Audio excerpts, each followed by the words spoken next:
Assalamualaikum warahmatullahi wabarakatuh. Penikmat channel YouTube Fahruri dimanapun kalian berada, saya doakan semoga sehat selalu, bahagia, sejahtera, dan diberikan keberkahan oleh Allah Subhanahu wa Ta'ala di dunia maupun di alam akhirat. Amin. Pada kesempatan yang baik ini, saya akan menceritakan tentang kisah yang istimewa yang banyak orang lupa karena lebih banyak membicarakan tentang corona.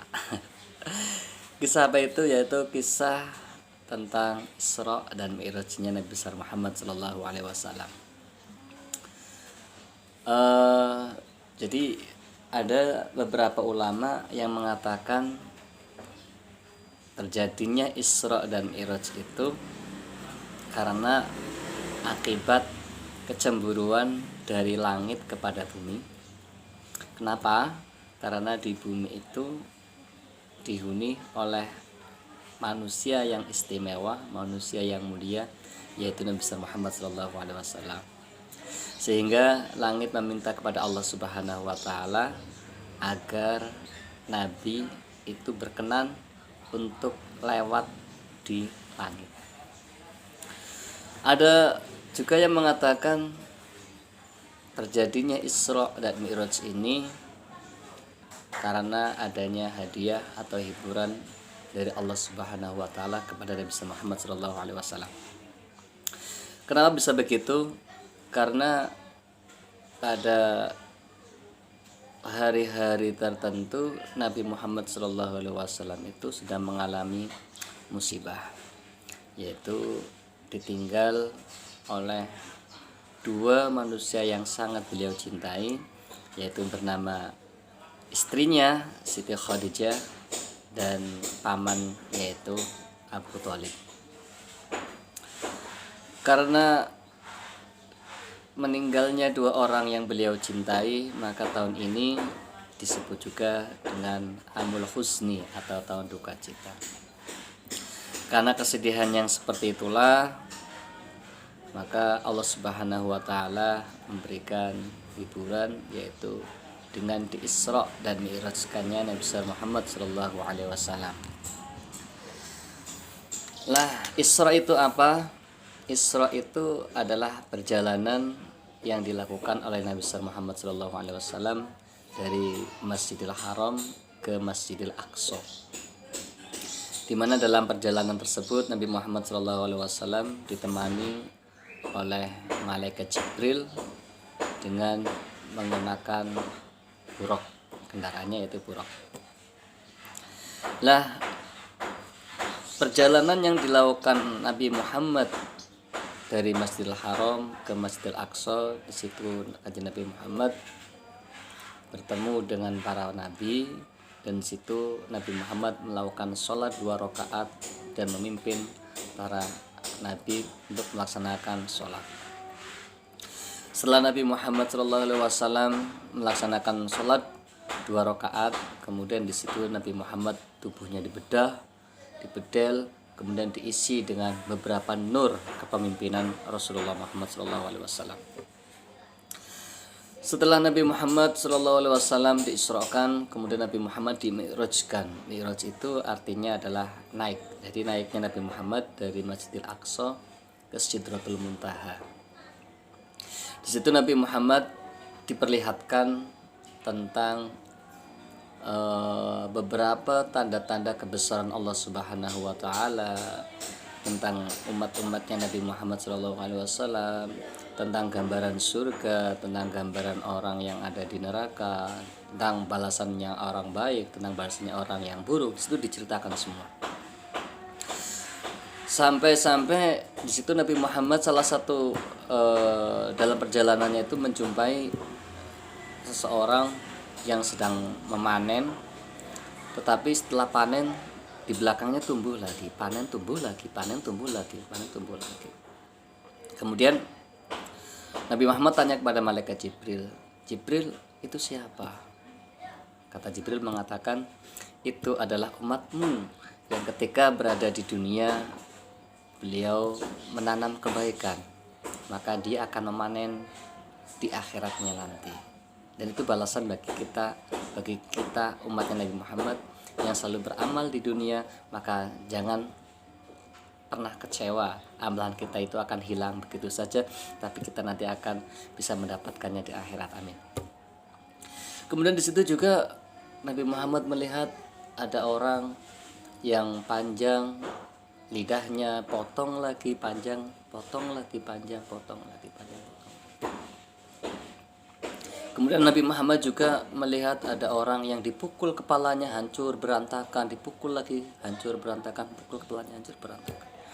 Di situ juga Nabi Muhammad melihat ada orang yang sedang bertanding dan beradu jotos dengan temannya sendiri. Itu juga Nabi Muhammad melihat ada orang yang sedang memakan daging bangkai, ya, sampai baunya itu tidak karuan sekali, disertai dengan kuahnya yaitu berupa nanah. Kemudian Nabi Muhammad tanya, itu siapa orang-orang seperti itu? Mereka adalah orang yang suka membicarakan aib saudaranya sendiri, maka balasannya adalah mereka seperti makan bangkai saudaranya sendiri. Maka naudzubillah min dzalik kalau kita berbuat seperti itu. Penikmat channel YouTube dimanapun Anda berada, setelah Nabi Muhammad SAW diperlihatkan tentang tanda-tanda kebesaran Allah Subhanahu wa taala, kemudian Nabi Muhammad naik ke langit pertama. Di situ Nabi Muhammad berjumpa dengan para nabi, yaitu dari pertama adalah beliau berjumpa dengan Nabi Adam alaihissalam. Kemudian langit yang kedua Nabi Muhammad berjumpa dengan Nabi Isa alaihissalam. Kemudian langit yang ketiga Nabi Muhammad berjumpa dengan Nabi Yusuf alaihissalam. Langit yang keempat Nabi Muhammad berjumpa dengan Nabi Idris alaihissalam. Langit yang kelima Nabi Muhammad berjumpa dengan Nabi Harun alaihissalam. Langit yang keenam Nabi Muhammad berjumpa dengan Nabi Musa alaihissalam. Dan yang langit yang ketujuh adalah berjumpa dengan Nabiullah Ibrahim Khalilullah alaihissalam. Setelah itu kemudian Nabi Muhammad menghadap kepada Allah Subhanahu wa taala. Situ terjadi dialog yang kemudian Nabi Muhammad diperintahkan untuk melaksanakan kewajibannya, yaitu menunaikan sholat. Setelah itu Allah memberikan kewajiban kepada Nabi Muhammad berupa sholat 50 waktu, ya, 50 waktu. Kemudian Nabi Muhammad turun. Setelah turun, Nabi Muhammad berjumpa dengan para nabi, ketemu dengan Nabi Musa. Nabi Muhammad ditanya, Muhammad, kamu dapat apa dari Allah? Nabi Muhammad mengatakan, aku dapat perintah melaksanakan salat 50 kali begitu. Nabi Musa mengatakan, jangan, umatmu nggak kuat. Kayak Dilan saja ya. Terlalu berat katanya. Jangan, umatmu nggak kuat. Umatmu nggak kuat. Sana usul lagi sama Allah. Akhirnya Nabi Muhammad naik ke atas lagi, kemudian sampai usulannya itu sampai 5 kali, sehingga menjadi 5 kali dalam sehari semalam. Itu pun diprotes sama Nabi Musa. 5 kali aja itu umatmu belum tentu kuat Muhammad. Sana protes lagi. Ya, Nabi Muhammad sudah akhirnya dengan 5 kali itu, kemudian Nabi Muhammad mendapatkan oleh-oleh yang akan disampaikan kepada umatnya Nabi Muhammad Sallallahu Alaihi Wasallam. Nah, setelah Nabi Muhammad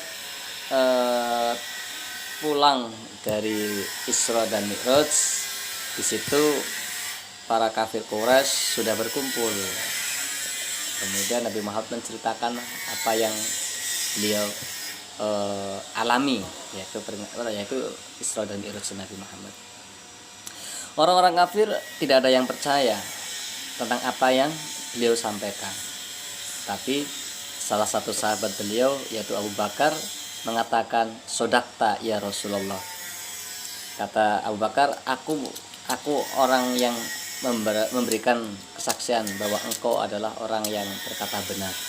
Maka sejak saat itu Abu Bakar dijuluki As-Siddiq.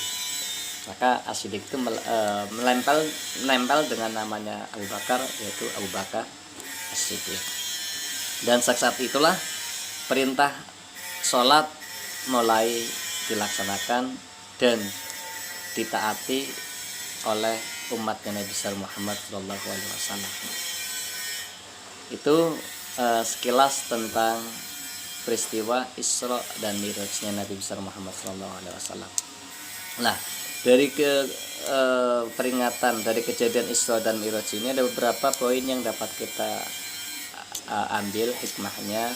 Yang pertama adalah setiap ujian itu kalau kita mau berusaha itu pasti kita akan menuai kebahagiaan. Jangan pernah menyerah dengan ujian atau dengan keadaan yang sedang kita alami.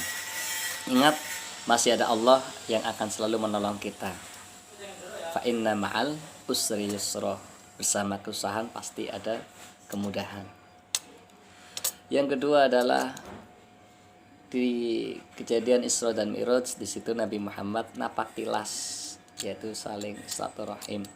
Nabi Muhammad di situ bertemu dengan para pendahulunya, yaitu nabi-nabi, ada Nabi Musa, Nabi Isa, kemudian Nabi Ibrahim alaihissalam, dan nabi-nabi yang lain. Artinya hendaklah kita melanggengkan atau sering melakukan silaturahim dan menghormati kepada mereka-mereka yang usianya lebih tua daripada kita.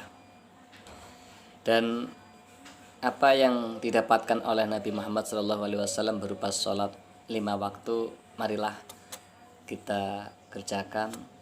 Jangan menawar lagi, karena yang tadinya 50 menjadi 5 kali dalam sehari.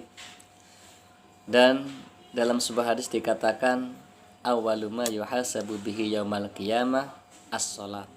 Fa in shalaha shalaha sa'iru amalihi, wa in fasadat fasada sa'iru amalihi. Yang artinya, amal yang pertama kali dihisab oleh Allah adalah sholat.